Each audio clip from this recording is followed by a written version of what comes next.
ভাই ইন্ডিয়ার সাথে সাউথ আফ্রিকার গতকালে টি-20 ম্যাচটা আমি দেখলাম। মানে এমন সময় এমন অবস্থা হয়েছে, মানে আমার মনে হচ্ছিল যেন বল অপেক্ষা করতেছিল যে কোন সময় তিলক বর্মা ছক্কা মারবে।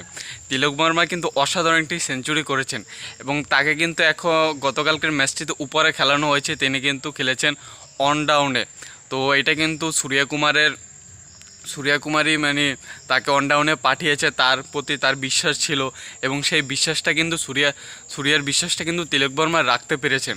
এবং তিলক বর্মা যখন সেঞ্চুরি করছিল তখন মানে হাত দিয়ে ইশারা দিয়ে দেখাচ্ছিল সূর্যকুমারকে যে তোমার জন্যই। এবার সূর্যকুমার অনেক খুশি হয়েছিল, তিনি কিন্তু হাততালি মেরেছিলেন।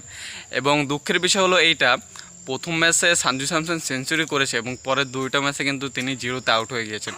কিন্তু তাতে কিন্তু ইন্ডিয়ার টিমের কোনো মানে হিন্দিতে যাকে বলে ফরক পড়ে নাই, মানে কোনো সমস্যা হয় নাই সঞ্জু স্যামসনের জিরোতে আউট হওয়ার কারণে। কারণ অভিষেক শর্মা কিন্তু পরের ম্যাচে কিন্তু প্রথম দুই ম্যাচে রান না করতে পারলেও শেষ ম্যাচে কিন্তু তিনি রান করেছেন। মানে ইন্ডিয়ার ভাই এই জিনিসটা আমার বেশি ভালো লাগে, মানে তাদের উইকেট পড়লেও তাদের রানের গতি সেটা কিন্তু থামে না। মানে রানের গতি ঠিকই থাকে, উইকেট পড়লেও কিন্তু রানের গতি কোনোভাবেই থামে না। এটা আমি বাংলাদেশের সাথেও দেখেছি।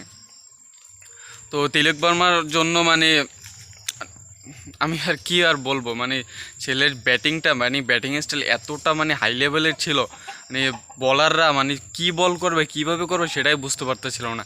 আর সাউথ আফ্রিকার কথা যদি বলি, মানে মর্কো জনসন মানে শেষ পর্যন্ত মর্কো জনসন 17 বলে 50 করছে। মানে এর কারণে কিন্তু সাউথ আফ্রিকার রান 200+ গিয়েছে। আর মর্কো জনসন কিন্তু একজন বলার, তিনি কিন্তু ব্যাটসম্যান না। মানে তিনি নামার পর এইভাবে যে ছক্কার বৃষ্টি ঝরিয়েছেন, মানে সেইটা আসলে অবিশ্বাস্য। মানে তার মতো একজন বোলারের কাছ থেকেও এইটা অ্যাকসেপ্ট করা যায়।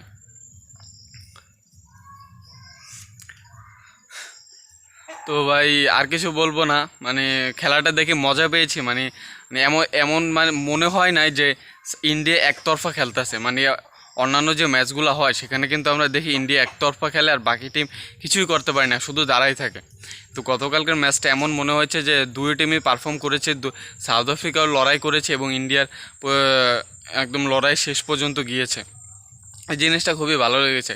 এবং ইন্ডিয়া কিন্তু গতকালকে তাদের একটা প্লেয়ারকে অভিষেক করানো হয়েছে, মানে সেই প্লেয়ারটার নাম যেন কি, তিনি কিন্তু শেষের দিক দিয়ে নামার পর অভিষেক ম্যাচে প্রথম বলে ছক্কা হাঁকিয়েছেন। মানে এটা খুবই দুর্দান্ত। মানে তার ছক্কা হাঁকানোটা দেখে আমার মানে বাংলাদেশে একজন প্লেয়ারের কথা মনে পড়ে গিয়েছিল, শামীম হোসেন পাটোয়ারি। তিনি কিন্তু অভিষেক ম্যাচে প্রথম বলে শাহিন আফ্রিদির বলে ছক্কা মেরেছিল এবং পরের বলে কিন্তু আউট হয়ে গিয়েছিল। আমার মানে এইটাই শঙ্কা ছিল যে তিনি প্রথম বলে 6 মারার পর পরের বলে না আউট হয়ে যায়, পরে ভাবি না এটা বাঙালি না, এটা ইন্ডিয়ান টিম, এটা তারা ওইভাবে হাল ছাড়বে না।